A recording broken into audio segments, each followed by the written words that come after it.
মালপোয়া আমরা অনেকেই অনেক রকমের খেয়েছি, তো আমের মালপোয়ার স্বাদ কিন্তু অসাধারণ। তো আজকে আমি আমের মালপোয়া তৈরি করব, আর কিভাবে তৈরি করলাম সেটাই তোমাদের মধ্যে শেয়ার করব। তো দেখতেই পাচ্ছ এখানে দু রকমের আমের মালপোয়া নিয়েছি, আর তোমাদেরকে দেখেও দিচ্ছি মালপোয়াগুলো কতটা সুন্দর আর সফট হয়েছে, খেতেও কিন্তু অত্যন্ত সুস্বাদু হয়েছে। তো কিভাবে তৈরি করলাম আজকে আমের মালপোয়া রেসিপি তোমাদের সাথে শেয়ার করব। তো চলো বন্ধুরা, পুরো ভিডিওটা কন্টিনিউ করো। তো hello everyone, welcome back to my channel Payel lifestyle. কেমন আছো তোমরা সবাই? আশা করি ভালো আছো, তোমাদের আশীর্বাদ ও ভালোবাসায় আমিও বেশ ভালো আছি। তো চলো আমের মালপোয়া কীভাবে তৈরি করলাম শেয়ার করি। তো এখানে দেখতে পাচ্ছ একটা মিডিয়াম সাইজের আম নিয়েছে, আর আমটা কিন্তু ভীষণই পাকা আর কালারটা ভীষণই সুন্দর। তো এই আমটাকে এখন আমি কেটে নেব। কেটে আমের ভিতরের যে গ্রেভি অংশটা রয়েছে সেটা কিন্তু বার করে নেব। কিভাবে কেটে নিচ্ছি সেটা তোমরা দেখতে থাকো।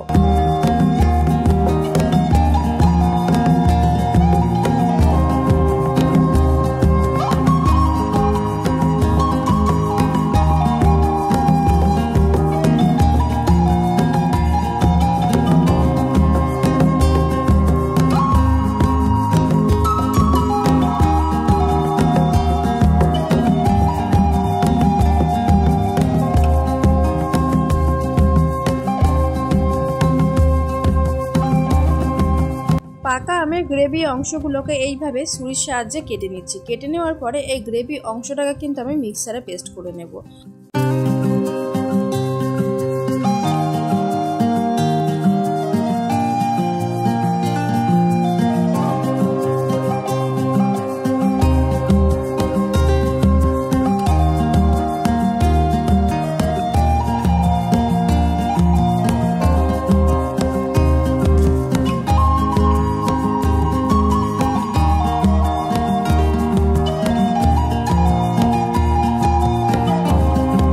বন্ধুরা এই যে দেখো অনেকটা পরিমাণে কিন্তু আমের গ্রেভি হয়েছে। তো এই আমের গ্রেভির গোটা অংশগুলোকে এখন আমি মিক্সারে পেস্ট করে নেবো। আর হ্যাঁ, এখানে কিন্তু আমি একটুও জল অ্যাড করিনি, জল অ্যাড না করেই কিন্তু আমি পেস্টটা করে নিয়েছি। আর দেখো আমের গ্রেভিটা কতটা সুন্দর হয়েছে, ভীষণই কালারফুল হয়েছে, মানে খুবই সুন্দর। আমটাই আসলে সুন্দর ছিল, প্রচণ্ড মিষ্টি। তো এবারে আমি মালপোয়া তৈরির জন্য যে যে উপকরণগুলো লাগবে সেগুলো একা করে নিয়ে নেব। এখানে এই যে ছোটো বাটির পরিমাণে 1 বাটি আমি ময়দা নিয়ে নিয়েছি, আর যে পরিমাণে ময়দা নিয়েছি তার হাফ পরিমাণে কিন্তু আমি এখানে সুজি নিচ্ছি। আর আমটা যেহেতু মিষ্টি সেই হিসাবে কিন্তু চিনির পরিমাণটা, তো চিনিটা দেখতে পাচ্ছ আমি কিন্তু হাফ বাটি চিনি নিয়েছি। এরপরে এখানে স্বাদ মতো 1 চিমটে নুন নিয়েছি। নুনটা যদি না দেওয়া হয় তাহলে যেন স্বাদটা অপূর্ণ থেকে যায়, তো স্বাদ আনার জন্য পরিপূর্ণ কিন্তু একটু সামান্য নুন ইউজ করতেই হয়। তো তারপরে দেখো সমস্ত উপকরণ দেওয়ার পরে এখন আমি আমের গ্রেভিটা দিয়ে দিচ্ছি। আমের গ্রেভিটা দেওয়ার পরে এখন আমি সুন্দরভাবে সমস্ত উপকরণগুলোকে একসাথে কিন্তু মিশিয়ে নেব। আর এখানে কিন্তু আমি জল অ্যাড করব না, তোমরা চাইলে জল বা গুঁড়ো দুধ বা লিকার দুধ যেটা চাও সেটা কিন্তু ইউজ করতে পারো। তো এখানে আমি কিন্তু লিকার দুধটা ইউজ করছি, এটা হচ্ছে গরুর দুধ। তো জল বলছি, দুধটা যেভাবে ইউজ করবো সেটাই তোমাদের দেখাচ্ছে আর কি। যে দেখো গ্রেভিটা আমি কিন্তু খুব বেশি পাতলাও করব না, আবার যে খুবই পরিমাণে গাঢ় রাখবো সেটাও না। তো সেই পরিমাণে কিন্তু আমি এখানে দুধটা অ্যাড করছি। তো পাকা আমের গ্রেভিটা কিন্তু অনেকটা পরিমাণে হয়েছিল, দেখতেই পেয়েছো, মানে পুরো ময়দাটা কিন্তু মাখা হয়ে গেছিলো। এবার সেটাকে গ্রেভিটাকে আরেকটু নরম করার জন্য কিন্তু আমি এখানে দুধটা অ্যাড করে নিয়েছি। তো এইভাবে দুধটা অ্যাড করে হাতের সাহায্যে অনেকটা সময় ধরে কিন্তু আমি ফেটিয়ে নিচ্ছি। ফেটিয়ে নিতে নিতে কিন্তু গ্রেভিটা সুন্দর হয়ে যাবে। তো বন্ধুরা, মালপোয়া তৈরি করার জন্য এই যে আমার ময়দার ডোটা দেখো খুব সুন্দরভাবে কিন্তু আমি তৈরি করে নিয়েছি। এবারে আমি থালা ঢাকা দিয়ে প্রায় 20 মিনিট মতো রেস্টে রাখবো। আর রেস্টে রেখে আমি ওদিকে আরও একটা কাজ করব, সেটা হচ্ছে আমি এখানে শিরা তৈরি করে নেব। তো শিরা তৈরি করার জন্য এখানে 1 বাটি পরিমাণে আমি জল অ্যাড করছি। যেহেতু মালপোয়াতে শিরাটা খুব বেশি দরকার হয় না, জাস্ট আমি শুধুমাত্র শিরার মধ্যে মালপোয়াগুলোকে চুবিয়েই তুলে নেব, সেই কারণে শিরা কিন্তু অল্প পরিমাণে দরকার, সেই হিসেবে শিরাটা আমি তৈরি করছি। আর যেহেতু 1 বাটি পরিমাণে আমি জল দিয়েছি তাই এখানে 3 বাটি পরিমাণে চিনি অ্যাড করছি, সেটা তোমরা দেখতে পেলে পরিমাণটা। তো চিনিটা অ্যাড করার পরে সুন্দরভাবে কিন্তু আমি জাল করে করে আমি শিরা তৈরি করে নেব।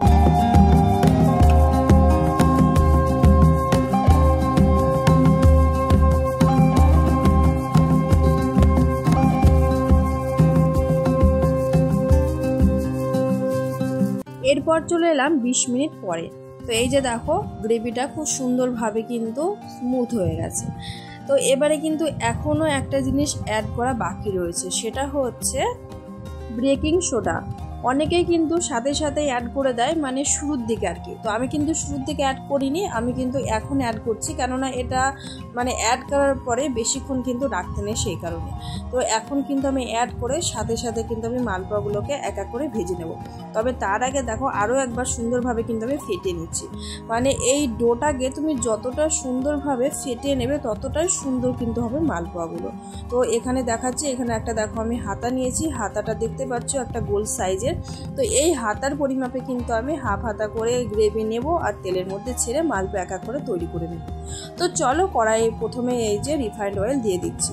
আর যে কোনো ভাজার জিনিসের ক্ষেত্রে কিন্তু রিফাইন্ড অয়েল কিন্তু বেস্ট, এটা আমি মনে করি। তো এরপরে দেখো এই যে হাফ চামচ পরিমাণ গ্রেভি নিয়েছি।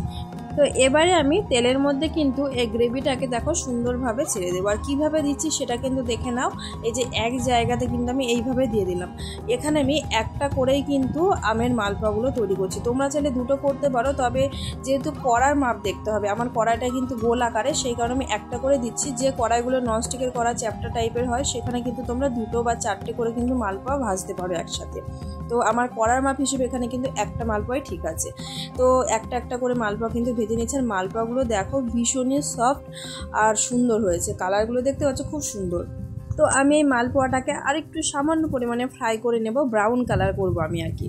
তো ব্রাউন কালার করেই কিন্তু আমি এক এক করে ভেজে নেব।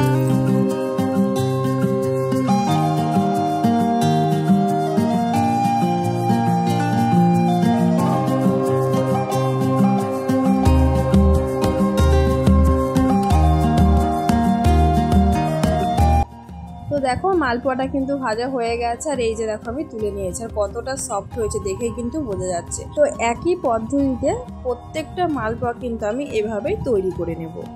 তো বন্ধুরা, আমের মালপোয়া তৈরি করতে করতে চলো প্রতিদিনের মতো তোমাদেরকেও সেই একই কথা আবারও বলে দিই। তো বন্ধুরা, তোমরা ভিডিওটির এই পর্যায়ে এসে এখন যারা ভিডিওটি দেখছো, যদি আমের মালপোয়ার ভিডিও তোমাদের কোনো অংশ ভালো লেগে থাকে তাহলে চ্যানেলটিকে সাবস্ক্রাইব করে পাশে থেকে যেও।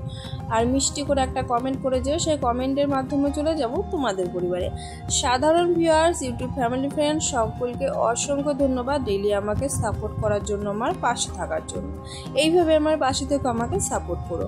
তো চলো তোমাদের সাথে কথা বলতে বলতে কিন্তু আরও একটা মালপোয়া ভেজে নিলাম। আর মালপোয়াটা দেখো কতটা সুন্দর হয়েছে।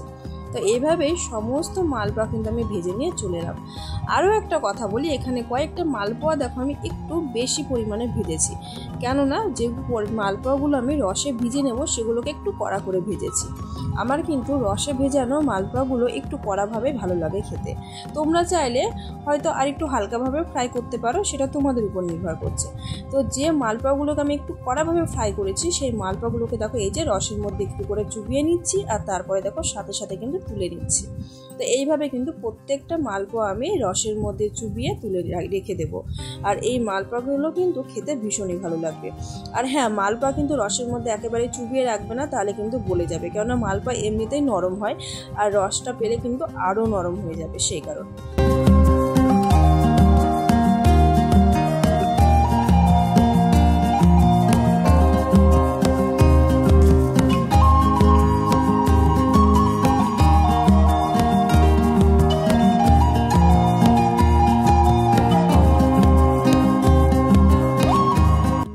বন্ধুরা, সব মালপোয়া কিন্তু আমি রসে ভেজাইনি, কয়েকটা মালপোয়া রসে ভিজিয়েছি। আর এই হচ্ছে রসে ভেজানো মালপোয়া। মালপোয়াগুলো দেখতে কিন্তু ভীষণই সুন্দর হয়েছে, আর খেতে কিন্তু আরও সুন্দর হয়েছে। আর চলো কয়েকটা মালপোয়া শুকনোও রেখে দিয়েছি, সেগুলোকেও তোমাদেরকে দেখিয়ে দিই। এই হচ্ছে শুকনো মালপোয়া। তো মালপোয়ার কালার কিন্তু ডিফারেন্স রয়েছে, তোমাদেরকে আগেই বলেছি। যেগুলো আমি শুকনো রাখবো সেগুলোর কালার আমি একরকম করেছি, আর যেগুলোকে রসে ভিজাবো সেগুলোকে আমি আরেক রকম করেছি। তো দুই রকম কালার করেছি, আর দুই রকম মালপোয়া হয়েছে এখানে। তো দুই রকম মালপোয়া কিন্তু খেতে ভীষণই সুস্বাদু হয়েছে। তোমরা যারা আমের মালপোয়া এখনো পর্যন্ত খাওনি তারা অবশ্যই আজকেই বানিয়ে ফেলো, আর দেখো খেতে কতটা সুস্বাদু হয়েছে। একবার যদি খাও তোমাদের বারবার খেতে ইচ্ছে করবে, এটা আমি 100% গ্যারান্টি দিয়ে তোমাদের বলতে পারি।